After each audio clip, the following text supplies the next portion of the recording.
sa iyo. Huwag mainip dahil ganyan ang buhay sa mundo. Mawawala ng pag-asa dahil hindi na ligaya.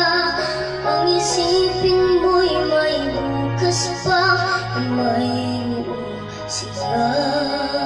Kubigo ay hindi hadlang upang tumakas ka. Huwag iiwas pag-ibigo, dapat na mabangka. Ang kailangan mo'y tibay na kung mayroong pagsubok man.